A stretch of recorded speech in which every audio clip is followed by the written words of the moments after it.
Most of us are generally familiar with a sanitation grade, and we understand that such type of evaluation, and regularly so, is important for the scope of public safety and health, environmental hazards, and things of that nature for restaurants, food trucks, or any establishments that would have that scope of environmental health within their line of business. So it will be very interesting to see which establishments do receive those types of sanitation grades, and these inspections, which then result in the sanitation grade, are conducted on an annual basis. However, if the restaurant or food truck or establishment has had a elation, then they are privy, the health inspectors are privy to then reevaluate that same establishment at impromptu visits up to 4 times in an annual period. Okay, so this is the initial page when you're when you first say or you key in to your Google search restaurant sanitation grade. The first website that you're going to get, or the first link, will be for the public health inspection search database. And this gives you the opportunity to basically look up any restaurant of interest and out all about their sanitation grade history. Oh goodness. I'm not sure what's going on here. It's jumping around. Sorry guys. Let's see. Okay. That's really weird. Well, that'll be an interesting, I guess it's interesting for cinematography, right? I definitely did not do it on purpose, but nonetheless. Okay, so let's see here, because I kind of jumped ahead. You'll notice that I had already inputted the name of a food truck, but we'll get there, okay? The main website, however, is this here, North Carolina Department of Human and Health Services, okay? And they go over, once again, those statutes and the codification that I've already gone over with you. So there's nothing that should be shocking in that regard, okay?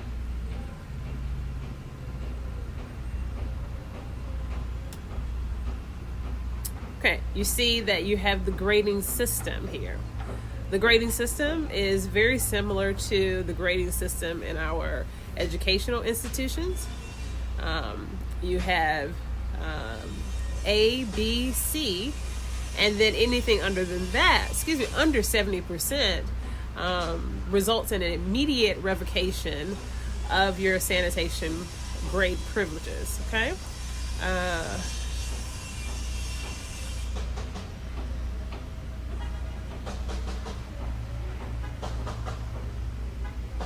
So here are the types of establishments, and I know that right now we are working on a strategic implementation planning for a food truck or a restaurant with, particularity.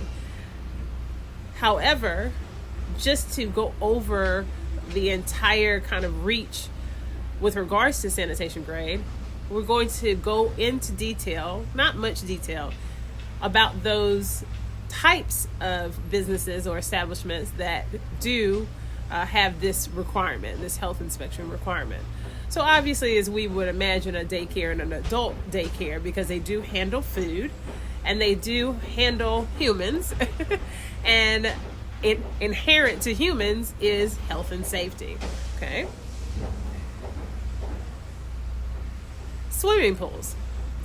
Oftentimes we don't think about swimming pools with regards to sanitation grades like we do with food safety. We definitely want our pools clean, so we definitely have an association, to having the swimming pool be safe and clean, but not necessarily having a finite inspection that might result in some type of gradation.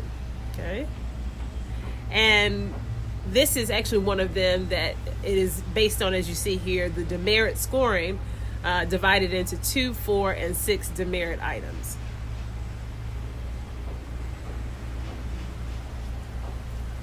All right.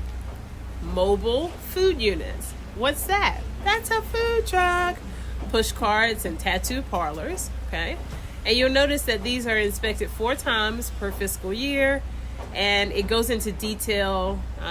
They actually receive the ABC grade just like any other restaurant would, but they are and can be inspected more frequently.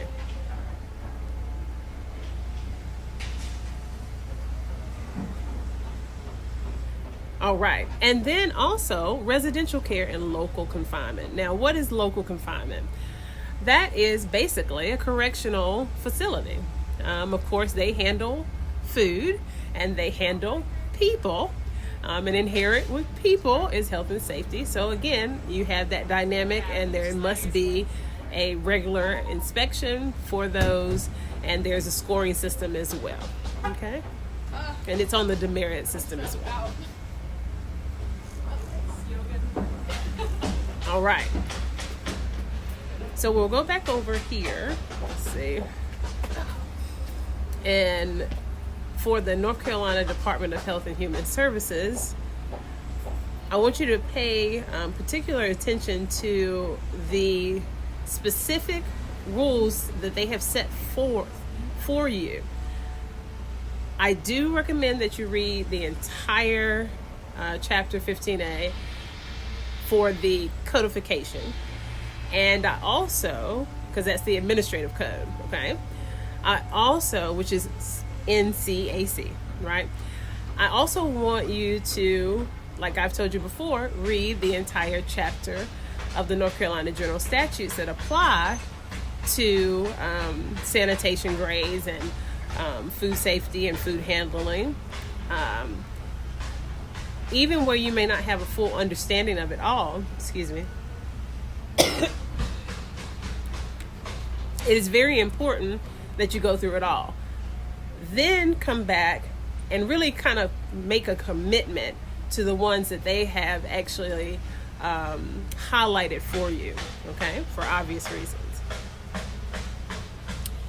And this is what I showed you initially, and it's pretty straightforward. Let's see. The inspection process is not something that you can get out of. It's not something, that you have to specifically sign up for. It will be inherent to your opening.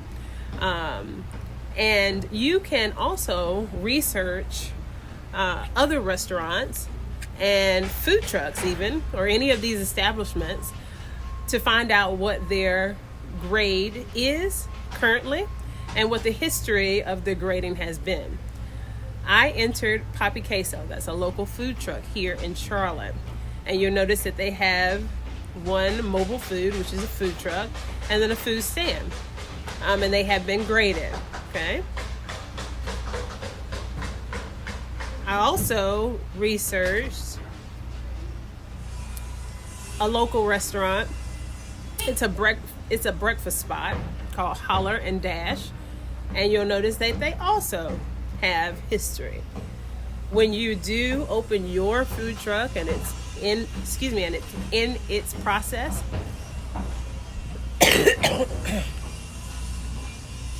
you will also be able to Google or search your own establishment and view your grading. All right, and these are in real time. I did this morning, so it's a very interesting dynamic to see it with your own eyes. I recommend that you do so. If you cannot see the website, based on my side, I have images that are covering up the website. Hopefully you can see it.